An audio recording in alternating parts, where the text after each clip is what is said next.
Hey friends, I have a favor to ask of you today with this video. I'm out on a training and shakedown hike, getting ready for an upcoming backpacking trip that's going to be a pretty epic and adventurous off-trail type of trip in the Uinta Mountains. I need your advice and input and just some involvement in the gear that I am taking on this trip. This is likely the lightest gear loadout that I have ever carried for a backpacking trip. I'm at 16 pounds with everything that I've got on my back right now. Now let me give you some context on the route that I've got planned here, why I'm trying to go as lightweight as I possibly can, and the invaluable tool that I've been using to do all of the planning for this trip, which has been onX Backcountry. I've partnered with onX again here on the channel, and they are sponsoring this video today.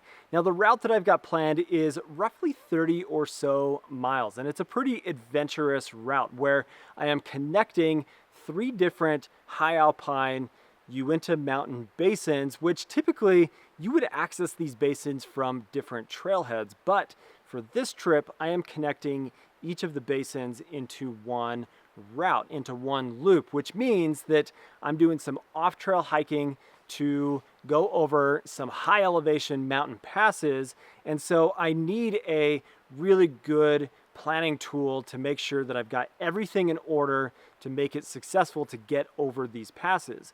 So because of that, I'm using onX Backcountry to do all of the planning. And what's invaluable is the fact that I can use the hybrid map layer to pull the contour lines and information from the topo map and overlay it onto the satellite imagery so I can see all of the elevation change and such from the contour lines.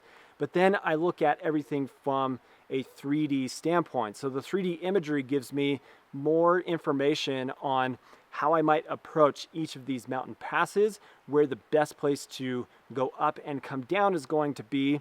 And then I can add waypoints and information on to the map and get everything into one place. This has been my favorite mapping software for me to plan trips like this, to put everything together and make sure that I am able to get out and have a successful backpacking trip. If you're not using onX, give it a try. There's a 14-day free trial. You can also save 20% by clicking the link down below. And I really appreciate onX for supporting the channel.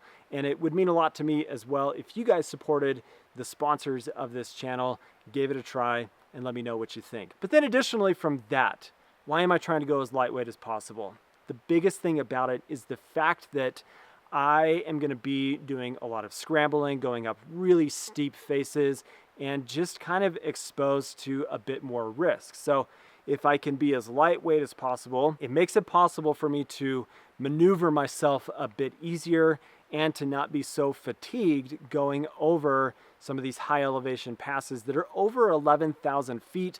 They're steep, and it's just going to make it so that I enjoy myself more with a pretty aggressive and epic and adventurous hike that I've got planned. It's like 90 degrees out here today. It is hot, and I've got some sweet sweat lines from my pack here, which the pack that I've got here is the Skyline Fast Pack from Outdoor Vitals. This is coming in with food, water, and all of my gear at just under 16 pounds. So what I want you to do is to look at everything that I've gotten here and then help me decide what kind of adjustments I can make, what you would change, what you would add or remove that might allow for me to save some additional weight. I have some ideas, things that I would do, but why don't you help me out with this whole process? So this is the Outdoor Vitals Skyline Fast Pack that in the small medium, this is a 26 liter total capacity pack. This is going to be the smallest size pack that I have ever used for a multi-day backpacking trip, and the lightest weight that I have ever gone for a pack as well. So here on the top you do have a over-the-top Y strap that I've got this Nemo sit pad strapped to the top. Now I'm not bringing a chair on this trip, and so I thought, well, let's use a sit pad as a chair option. It's hurting my knees, so I'm going to go ahead and use that now. But I think that's something I could probably eliminate from the whole equation. We'll see. It doesn't weigh that much, but I think that is the mentality of when you're trying to go ultralight, eliminate the things that you don't need for the trip. Here on the side pockets, I've got on this side my carbon fiber tent poles. I don't like to carry trekking poles, and so I'm using some carbon fiber tent poles that do extend and have adjustable height, and these are actually lighter weight than any of the trekking poles that I currently own. So those are for the tent that I've got in here that we'll get to in a minute. Then on this side is my water filter. What I've got is my Sawyer Squeeze, and this is a Hydro Pack 1 liter like soft flask style bag. This is actually for the Be Free. Now these don't actually connect together, which can cause a problem because they don't work. But what I am doing is I have ordered a Hydro Pack hollow fiber water filter to use for this trip that will connect into this and can go in my smaller water flasks that are on the front pockets of the pack. So this is more of a placeholder.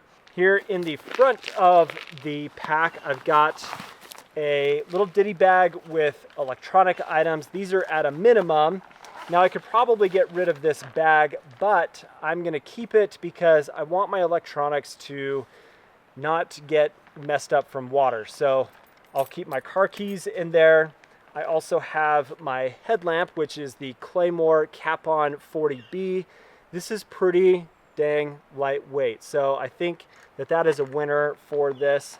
And then I've got 3 different charging cables. One is micro USB, one is USB-C, and the other is Lightning for all of the things that I've got potentially to charge while I'm out on my trip. And then lastly, a Carbo 20,000 milliamp Nightcore battery bank, which 20,000 might be overkill, and I could save a decent amount of weight by going with a 10,000 milliamp.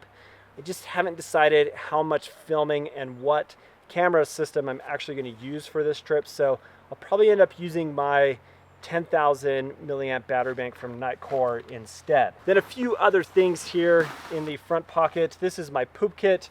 Again, probably don't need to put all of this in this bag, but I've got my Bogler trowel, I've got toilet paper, I have hand sanitizer, and then I've got a small tube of sunscreen. Probably put some wet wipes in there, even though I know they're kind of heavy.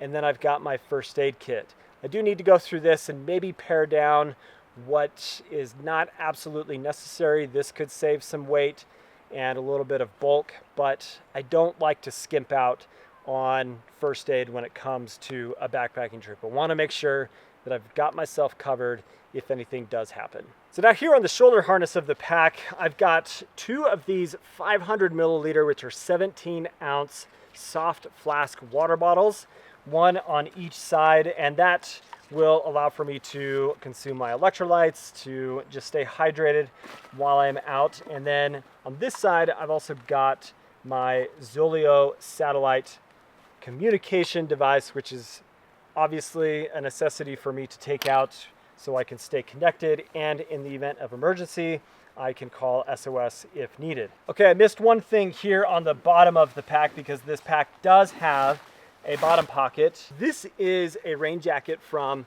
a company out of Ukraine called Rockfront. Pretty interesting design. I don't know the name of it. I think it is a new product that is being released here pretty soon. And so I'm checking this out, but that's a pretty lightweight rain jacket option that I'm excited about. So here in the main body of the pack is where I've got everything else. Here on the top, I've got my food bag. So this food bag right now has 3 pounds of food in it. And I think that that's probably realistic for what I will take for the 3 days that I'm out on this trip. And this gives me the ability to hang the food as necessary and really easy access without having a bunch of extra fabric.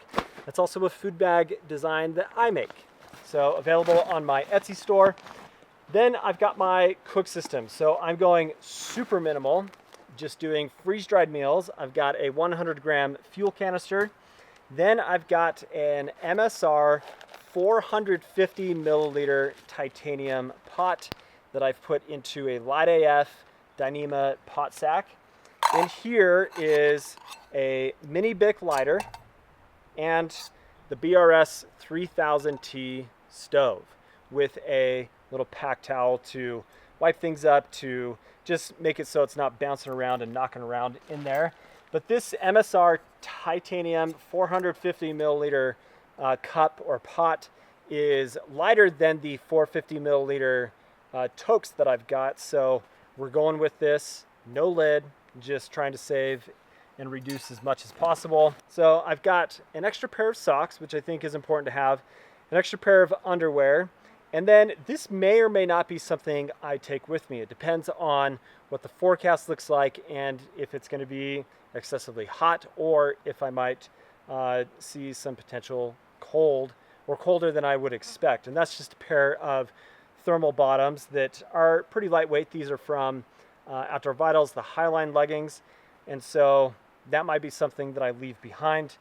Then for my mid layer, I've got a prototype unreleased kind of fleece hoodie, grid fleece hoodie from Outdoor Vitals that I've been testing for a long time, and I really enjoy this. So I'm hoping that at some point they release that, because it is really cool.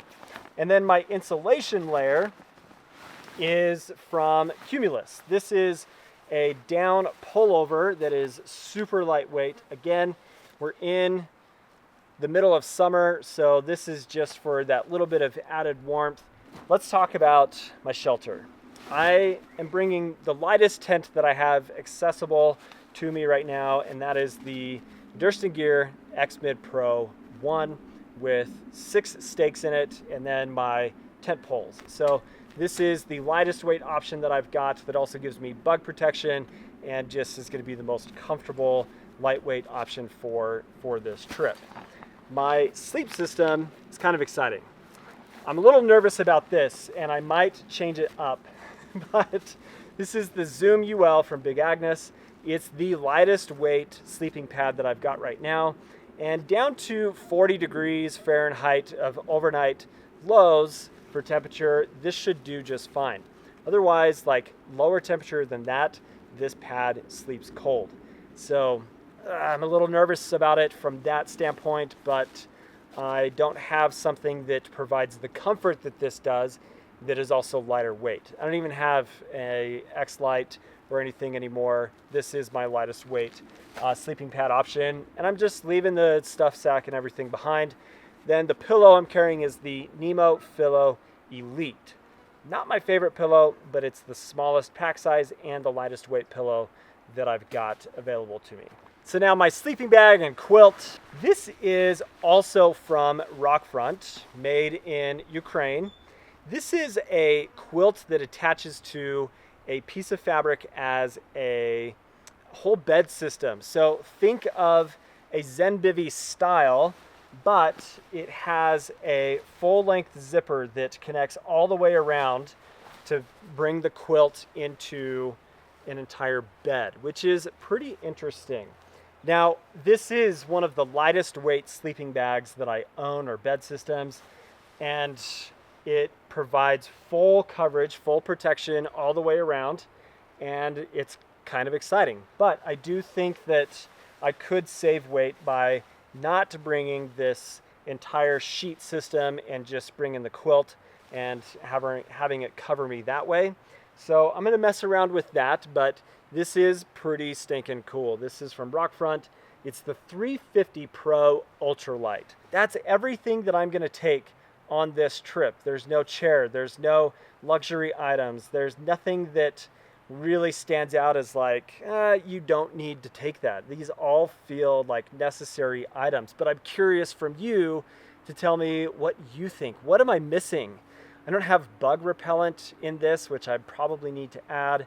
Other than that, like, let me know what you think I'm missing, what I need to add, swap, or any ideas that you have. So this is my 16-pound ultralight backpacking gear loadout. We'll see how it goes. But thanks for watching today, guys. Thanks for participating down in the comments to help me just make some better decisions on how this might all come together. You guys are awesome. Hope you have an awesome day. We'll catch you on the next one. See you later.